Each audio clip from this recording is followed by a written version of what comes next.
21 to win. The tourists needed 7 from the final over to win, but could only score 4 from Mark Wood's 6 deliveries. The final game is at Lords on Monday. For the first time since 2008, Kimi Raikkonen will start a Formula One race in pole position. He set the fastest time in qualifying for Sunday's Monaco Grand Prix, with Ferrari teammate Sebastian Vettel joining him on the front row. A bad day for Lewis Hamilton, though. He'll start 13th as his Mercedes car struggled with grip. His teammate Valtteri Bottas will start 3rd. There was a dramatic finish at Twickenham as Exeter won the Premiership title for the first time. The match finished 20-all after 80 minutes, with both sides scoring 2 tries each. Just the one score in extra time, a last-minute penalty from Gareth Steenson.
reminder of our top stories. Police have released new CCTV images of the Manchester bomber on the night of his deadly attack.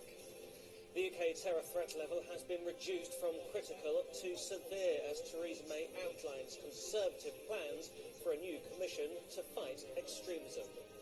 And British Airways says it's aiming to operate a near-normal schedule at Gatwick today and for the majority of services from Heathrow. All flights leaving the two airports yesterday were grounded by a power supply issue.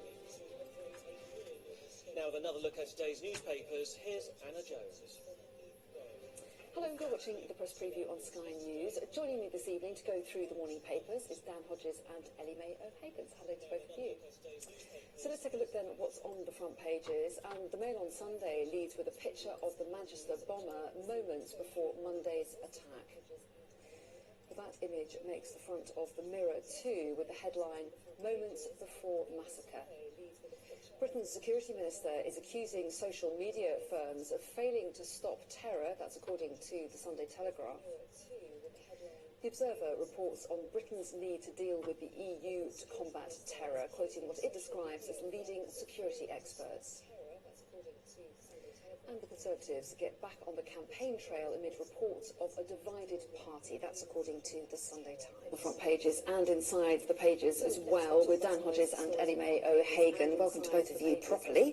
And we're inevitably, a lot of the front pages are dominated by stories related to Monday's appalling terrorist attack in Manchester and some of the fallout that has prompted. You picked out the Observer to kick off with, to start this discussion. They've got a Brexit angle on this, haven't they? To start this discussion. Yeah, I mean, obviously see the headline there about security experts warning that the headline there about security experts warning that because of Brexit that could in some way compromise our efforts to cooperate with our European allies and obviously counteract what is a cross-continental terror threat. Now, what's interesting, if you look across the papers today, this evening, it's very clear there's a very aggressive sort of attack from the Tories on the terror issue. You've got a number of articles from various senior politicians, and the Tories are pushing hard on this. But what's interesting about this is, and the problem here is, obviously the argument that's being made by terror experts is exactly the same argument that Theresa May herself was making during the Brexit referendum. You remember, although she sort of very successfully recast herself as a Brexiteer at the time, she actually argued that the thing that convinced her to oppose Brexit was the risks to cross-border security cooperation, and she was obviously well placed to see that as Home Secretary. So this is an issue, I think, that does cause some political problems for Theresa May, because, as I say, it's a case she herself once made. Yeah, I think it causes political issues for her, and I agree with those reasons why, but also because in March of this year, as we've seen then in the story, the people that are saying this to her are people like Sir Hugh Ord, Dominic Grieve, people who are experts in this area. And in March of this year, she was sort of told off really by the EU because they felt that she was attempting to use security as a bargaining chip, kind of saying, well, we might not cooperate with you if you don't play ball, kind of things. And the EU sort of said to her, we don't appreciate being blackmailed. So, I think these experts are right that it's important to work together and to share information to stop terrorism. And I think in that case, Theresa May wasn't really looking out for the sort of interests of the country, really, and she didn't go down well with people who might be able to share information with us in other countries. And meanwhile, the uncomfortable image of the bomber that's been released tonight by Greater Manchester Police, this is apparently taken from this attack, and that image has made it onto the front page of a number of the papers. There's the Sunday, and that image has made it onto the front page of a number of the papers. There's the Sunday Mirror. They've also got it dominating their front page, and the Mail on Sunday as well. And a lot of people will be uncomfortable to see the focus being on this person who caused so much pain to so many people. Yeah, absolutely. I mean, obviously, unfortunately, images like this are, this sort of last CCTV images are images that we're becoming awfully familiar with. And obviously it's the final image before he carried out that atrocity. And as it says, he looks very, very casual there in the way he's going about to do it. I mean, I do think, it's absolutely right. The police obviously want as much information. Obviously, it's a major news story. But I don't think we should leave it too long. No. And I think that's the point, is the police want to try and fill in the gaps of their knowledge. They've talked a lot about, the progress that they've made so far, but they still have certain gaps in this man's movements, which is why they're trying to put it at the front of people's minds. Let's move on then, shall we? The inside pages of The Sun, we talked a little bit about Theresa May announcing new steps. I think we may hear more from Labour as well, but Theresa May has written inside The Sun on Sunday. So what is her plan to try and clamp down on extremism? Well, in terms of the policy, I mean, actually, what the government's announced is something that they actually, my understanding is they put in the manifesto, which is a commission, which is different to the Prevent agenda, which is obviously very specifically on tackling radicalisation. And a commission is being established to look much more broadly at how we tackle the terror threat. But although Theresa May touches on that in The Sun, I mean, a major part of the article is a very aggressive and very direct attack and pushback on Jeremy Corbyn. Now, obviously, in my view, whilst Jeremy Corbyn will obviously reject the accusations Theresa May is making about him not being able to keep Britain safe, in a sense, he himself opened the door for these attacks, because obviously he did his major speech on Friday, linking the issue of terror with foreign policy and criticising the government in other areas of foreign policy. But I think, I know speaking to sort of Conservative strategists, that they do think Jeremy Corbyn's made an open goal, or given them an open goal on this issue by himself, criticising them so directly so soon after the bombing. Do you think that's a fair criticism, given what he said on Friday?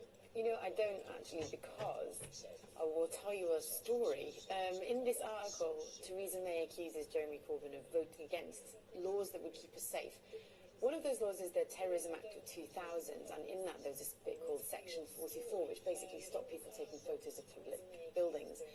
And what various newspapers found is that police were using that just to search amateur photographers, and it was really being abused. And in 2010, those laws, which Jeremy Corbyn voted against, were repealed by none other than Theresa May. So, this argument that, he's voting against laws that are keeping it safe. Well, keeping us safe. Well, actually, at the time, she agreed that some of those laws were being abused by police, and she herself repealed them. So I just think that a lot of this article is bombastic and is also quite hypocritical from her and doesn't tell the whole story. Well, yes, and what about what Jeremy Corbyn did say on Friday? Because you were saying that he linked the attack to Britain's foreign policy, which he did, but is he being properly represented, do you think, here?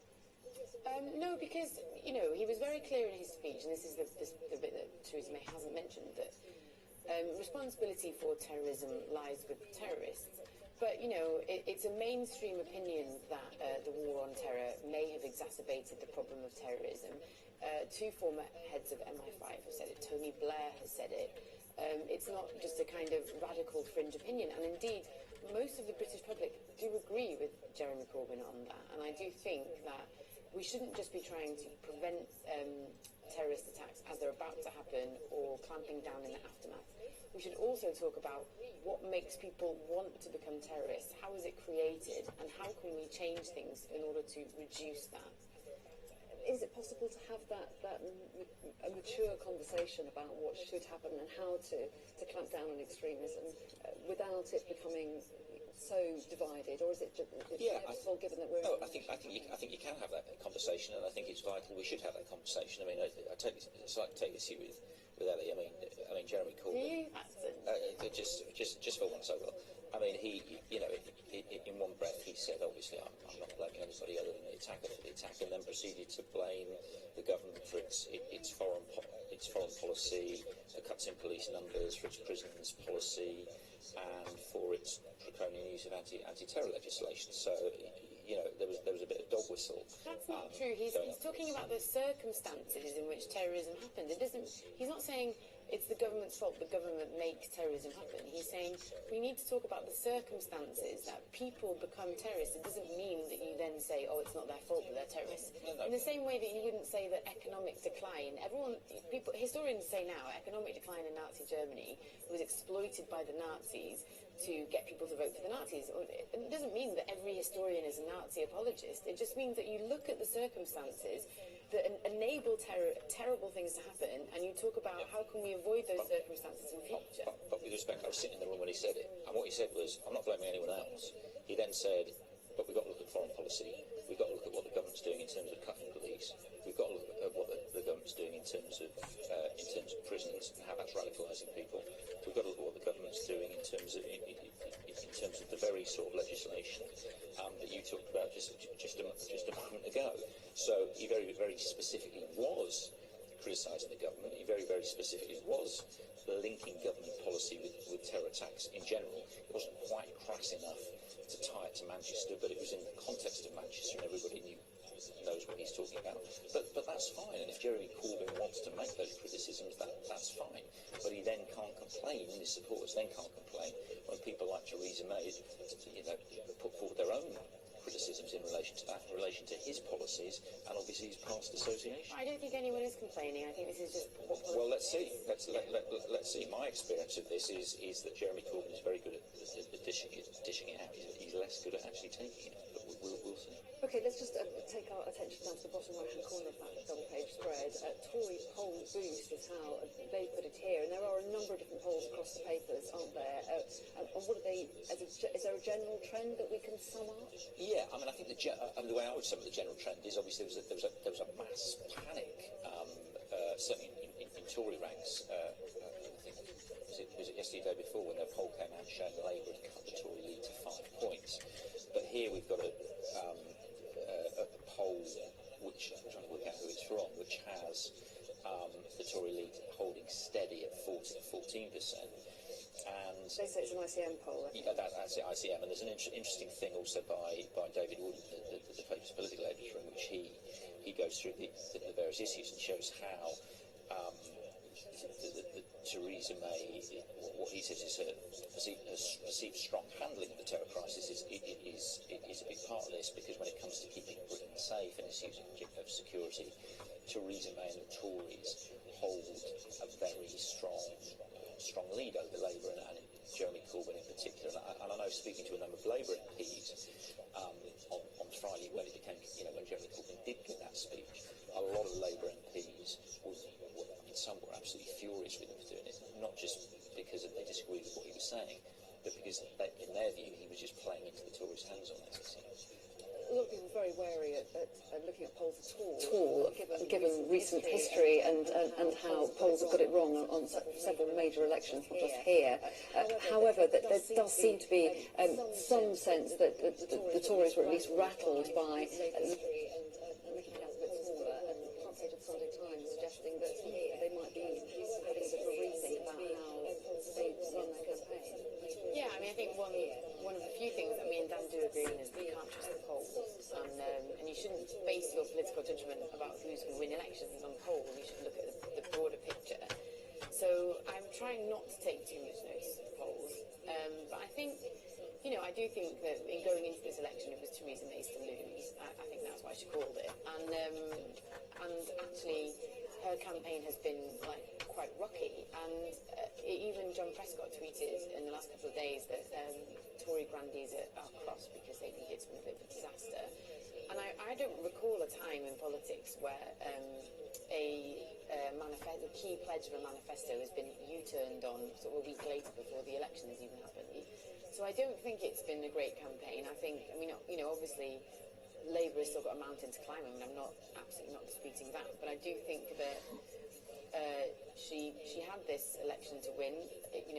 There was talk of a massive landslide in the early days, and I think she has kind of bungled it, you know, in terms of the campaign. I think she's not done a great job, really. Okay, we're going to take a pause, but don't go anywhere because apparently there's a strange exercise craze that's hit the UK. It hasn't hit me. I don't even know what it is. We'll find out after the break. Do you know?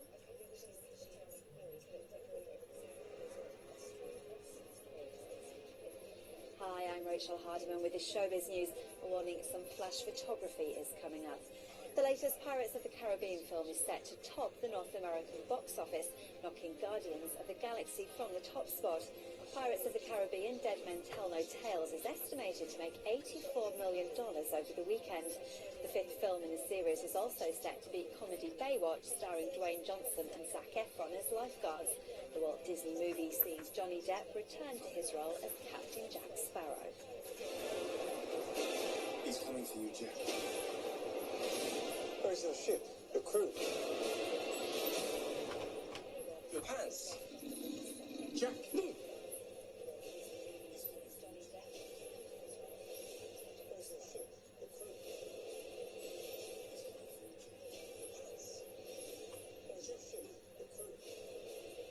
Premiere of Wonder Woman has taken place in Los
I got it, Rob.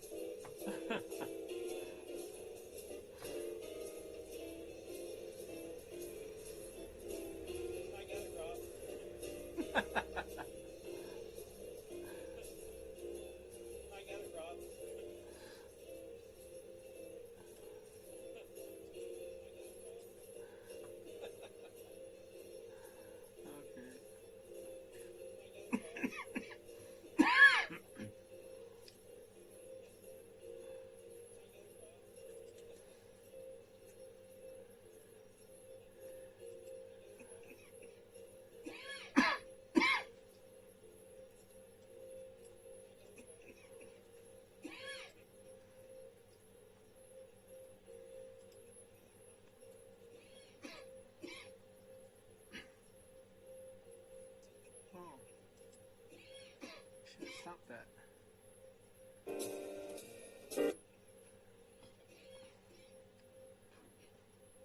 Oh.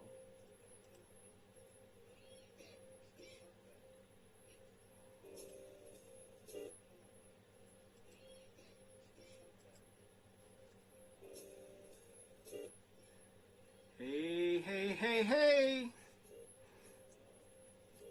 Looky who. Who's there? This actually works pretty good. Hey, hey, hey, hey! Hey, hey, hey, hey! Oh. Hey, hey, hey! Alrighty. Now, let's see if I got the music back. Let's see. Alright, so this works. Hey, guess what? Want to see the broadcasting computer? There it is.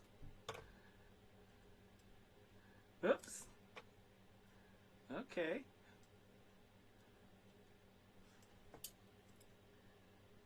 All right, let's see. Where am I? Oh, I'm on the test channel. Oh, let's see. Refresh. Okay, there we go. Whoopie doopie doopie doo. Oh, let's see. Oopie oopie oopie doo. All right, everybody. Okay, there we go. This stuff works pretty good. Oh, let's see. Oopie oopie oopie doo.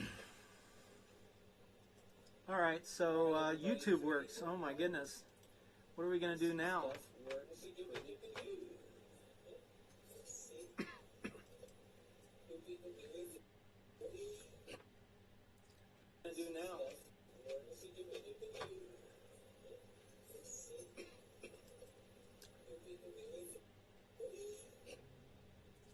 All right. Anybody want to call me, ask me what the zuck I'm doing? How quickly do we want to get the news on this out?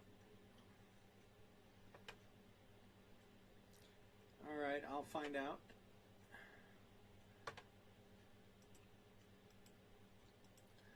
So,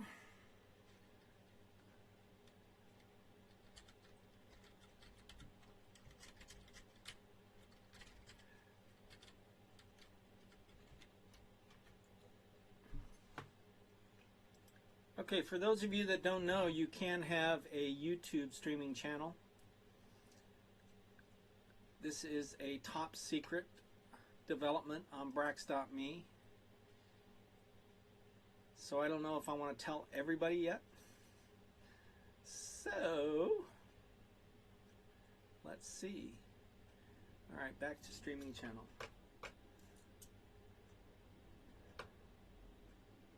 Okay, sounds good, Rob.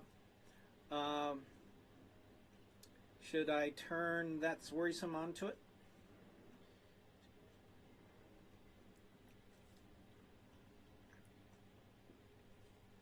This is what she's been wanting to do for a long time. So the fact that she doesn't have to use OBS to do this will be good. We just have to fix her headset / microphone. I believe she went out and got the splitter because she only has one jack. and that she may be plugging her headset into the splitter, and maybe she doesn't have to. I don't know. I'll have to figure that out. Okay, it's a go. Alrighty, I will get her up Moat Scratchy. She's been waiting for my call. So, do I want to do that now? She's there. Hey, Soul King. Hey, Tony. You guys can broadcast streaming directly from YouTube now. You do have to use OBS to broadcast into it, but I think you can stream a YouTube directly. Let's see what Rob says as far as being able to do that. That was the little Braxme thing I had up. That was from YouTube directly without OBS. So, this is the station. Alright, so this is a Brax support page, early one. Rob probably doesn't want this one out there because it's old. Oh, I like this. Oh, this one might be good. Actually, I'm going to go to this one. Okay. Oh, Periscope Nation. Who is Periscope Nation? Anybody know? All right, they basically have a Rob's scopes. So let's see. Let's see what we want to do. Okay, I'm getting a little bit ahead.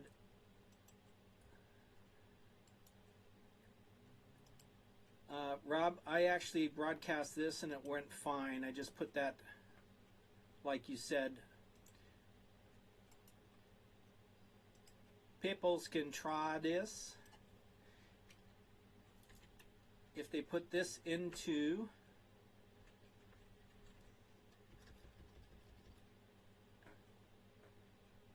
that's the magic one for that one. That actually plays directly without OBS.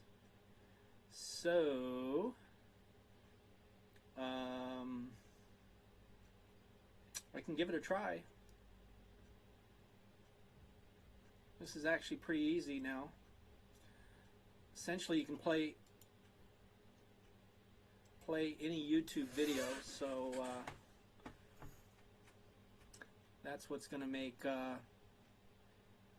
that's Worrisome happy, is she's able to do that now. So, all right, I'm going to stop broadcasting through OBS and switch over to this one, just as a test. Just as a test, here we go. Stop.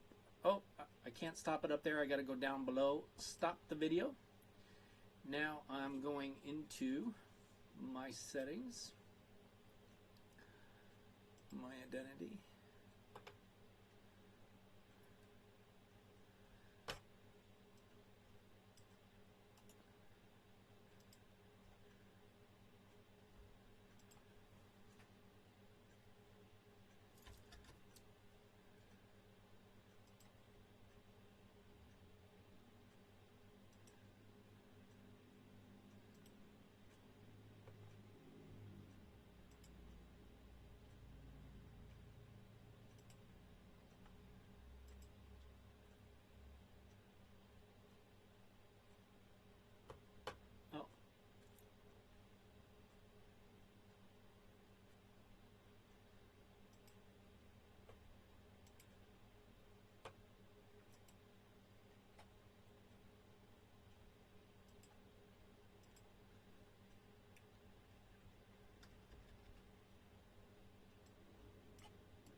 You aren't answering.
Next.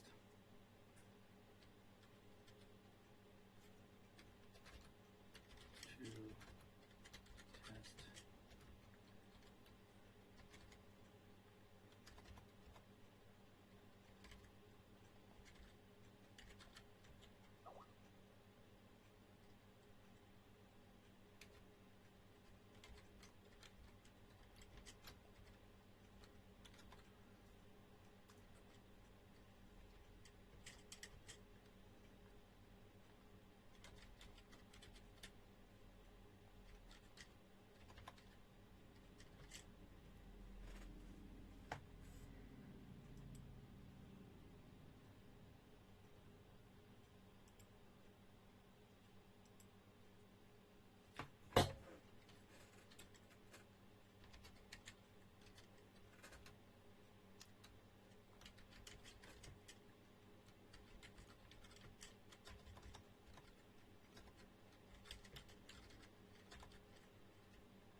Oh, hey.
Hey there, hi there. Hello. Let me make sure I don't have Skype muted. Hold on. Oh, there it is. Okay, let me turn up Skype volume. Okay, hello. Hello, hello. Let me make sure my mic is hot. Hello. Good. Hey, how's it going? Oh, it's going good. How about yourself?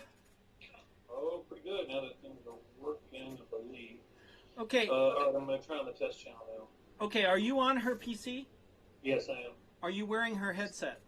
No, this is just straight from the PC itself. Speaker Okay. and the mic itself. Okay, so the built-in speaker on her computer and the mic itself, and those are now enabled. That's correct. Okay, have her give me a test count while you're looking at the other one. Testing 1, 2, 3, 4. Testing. Okay, that's actually better than what you were doing with the headset, I think, as far as clarity and stuff. At least what we were getting through the channel. Okay. So, oh.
Hello, hello. I should be good on my end. Audio, if it's bad, is on your end. This is a test count. 1, 2, 3, 4, 5, 6, 5, 4, 3, 2, 1. I do not hear you. You are gone.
Oh no.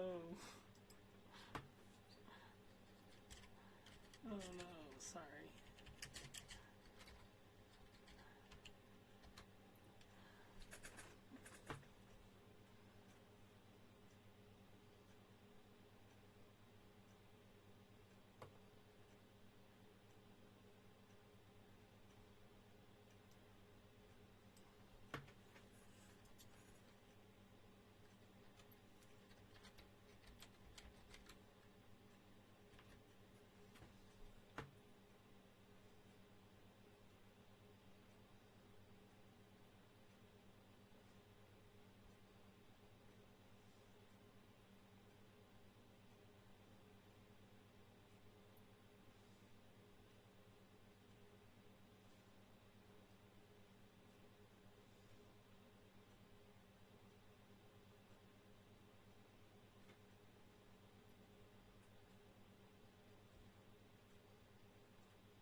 Hey guys.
Okay, anybody have any questions? Whoopie doopie doopie doo. Oh, okay, I see. That's interesting. Alright, I'll put this back. Let's see, where is that? Oh, there it is. Okay, I'll put this back. Oops.